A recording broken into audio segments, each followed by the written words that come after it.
ইতালির রাস্তায় দুরন্ত গতিতে ছুটছিল গাড়ি। আচমকাই সেখানে মুখ থুবড়ে পড়ে একটি বিমান। রাস্তায় পড়ার সঙ্গে সঙ্গে তাতে আগুন ধরে যায়। সে ঘটনার ভিডিও প্রকাশ্যে এসেছে। স্থানীয় সংবাদ মাধ্যম সূত্রে জানা গেছে, মঙ্গলবারের ওই দুর্ঘটনায় বিমানের পাইলট এবং তার সঙ্গিনী তথা একমাত্র যাত্রীর মৃত্যু হয়েছে। সে সময় ঘটনাস্থল দিয়ে যাওয়ার সময় দুটি গাড়ির চালকও আহত হয়েছেন। তাদের অবস্থা স্থিতিশীল। উত্তর ইতালির ব্রেসিয়াস ফ্রিওতে ঘটেছে এই কাণ্ড। ফ্রিওতে দুরন্ত গতিতে ছোটে গাড়ি। মঙ্গলবার সকালে প্রচণ্ড গতিতে উড়ে এসে সেখানে ভেঙে পড়ে ইতালির ফ্রেসিয়া আরজি আল্ট্রালাইট বিমান। ভিডিওতে দেখা গেছে, রাস্তায় ভেঙে পড়ার সঙ্গে সঙ্গে বিমানে আগুন ধরে যায়।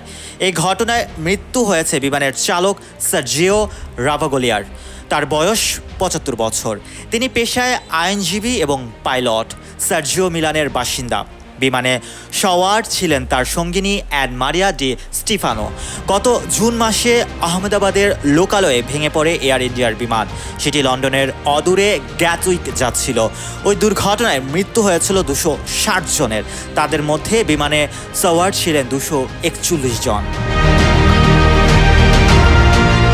Mohammad Rasel, news 21 international desk.